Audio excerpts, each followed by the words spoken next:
Mjeku jep urdhër. Hiqni dorë menjëherë nga këto ushqime, rrisin tensionin e gjakut. Tensioni i gjakut mund të jetë një shkatrimtar për zemrën, trurin dhe veshkat, por pas kësaj tensioni i lartë i gjakut shkakton komplikacione të tjera të rënda në lëvizjen e gjymtyrëve.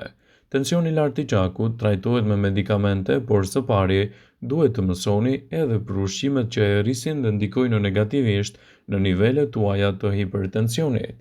Nëse dëshironi të shmangni një rritje të papritur të hipertensionit, para se të fillojmë, bëni një like videos dhe ju lutem klikoni subscribe, do të na ndihmonit shumë.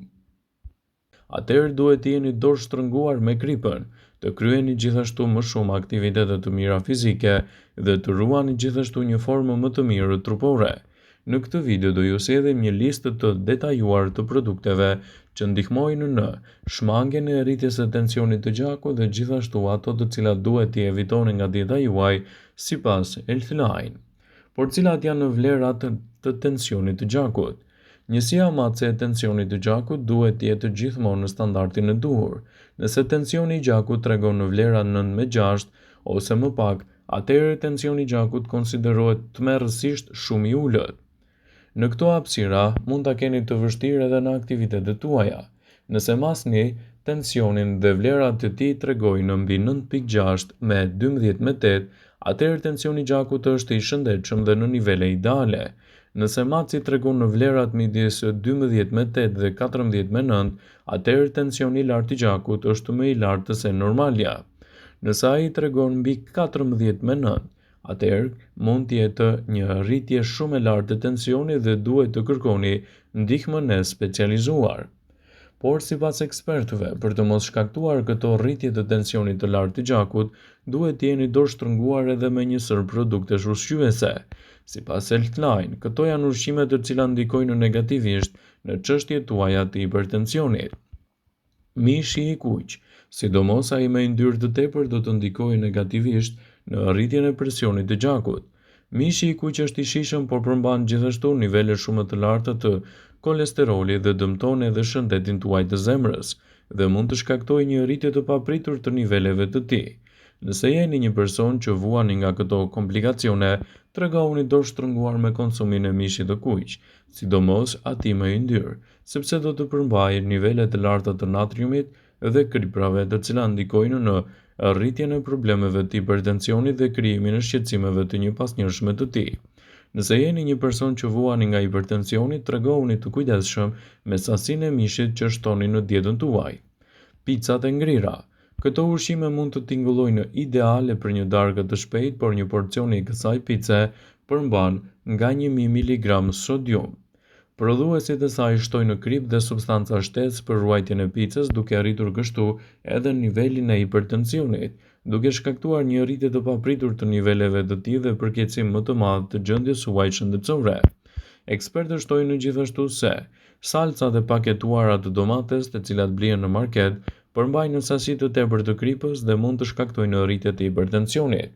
Një paketim me salcë domate përmban 664 mg natrium, i cili mund të ndikojë edhe në racionet tuaja shëndetësore dhe të krijojë edhe komplikacione të saj.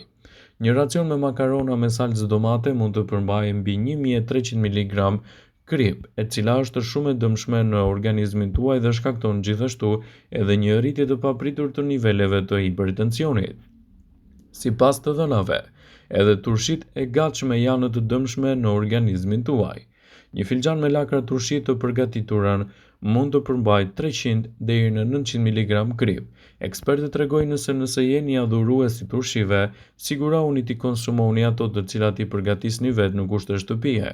Vetëm në këtë mënyrë do të merrni përfitimet e tyre dhe do të parandaloni edhe krijimin e komplikacioneve.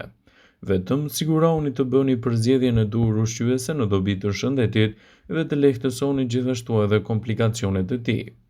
Nëse jeni një person që vuani nga shqetësime të tilla, tregoni më të vëmendshëm me ushqyerjen tuaj. Përzgjidhni gjithashtu më pak edhe konsumin e alkoolit, i cili është një ndikues i drejtpërdrejtë i niveleve të tensionit. Një sasi e vogël e alkoolit mund të shkaktojë dëme më të mëdha se sa mund ta mendoni. Atëherë ai mund të rrisë edhe presionin e lartë të gjakut. Alkooli mund të ndyrojë te medikamentet e tensionit të gjakut dhe të ulë efikasitetin e tyre. Nëse jeni një person që vuan nga rritjet e papritura të hipertensionit, tregoni dorë shtrënguare me konsumin e alkoolit. Gjithashtu në dietën tuaj mund të ndikojnë edhe ëmbëlsirat e paketuara, të cilat ndikojnë negativisht në çështjet tuaja të hipertensionit. Ëmbëlsirat, biskotat me mbushje shumëngjyrëshe që shiten nëpër markete me paketime të bukura janë të mbushura gjithashtu me nivele të larta të sheqerit dhe rritjes së mbipeshës, të cilët do të ndikojnë në krijimin e problemeve të hipertensionit. Pijet energjike gjithashtu mund të ndikojnë negativisht në çështjet tuaja shëndetësore, edhe në nivelin e hipertensionit. Konsumi pijeve energjike rrit tensionin sistolik me 6,2% dhe atë diastolik me 6,8%. Tensioni mesatar i gjakut rritet me 6,4% dhe kjo mund të ndikojë gjithashtu negativisht në çështjet tuaja shëndetësore. Është e rëndësishme që nëse vuani nga hipertensioni të tregoheni më të vëmendshëm me ushqyerjen tuaj, pasi mund të ndikojë drejt për së drejti në krijimin e komplikacioneve. Ja pse duhet të keni afër rrush të hani rregullisht kivi, shalqin, banane, gjithashtu edhe specin djegës, për një përzgjedhje më të mirë ushqyese edhe kundër niveleve të larta të hipertensionit. Sipas Qendrës për Ullëtimet dhe Metabolizmin dhe Arteriosklerozën në Louisville, është zbuluar se ngrënia e rregullt e rrushit në dietën tuaj mund të jetë një përzgjedhje shumë e mirë ushqyese kundër problemeve të hipertensionit. Për sa kohë konsumohet me maturi dhe brenda normës së lejuar, do të japë rezultate fantastike në menaxhimin e këtyre komplikacioneve. Studimi ju tregon që duhet të zgjidhni rrush më përpara se sa të hani ushqime të tjera të karakterit si biskotat o çokolladat, citon Dr. Harold Bays. Gjithashtu, personat të cilët gjatë studimit rregullisht kanë ngrënë rrush kanë reduktuar tensionin sistolik edhe diastolik të gjakut, duke përmirësuar atë ndjeshëm.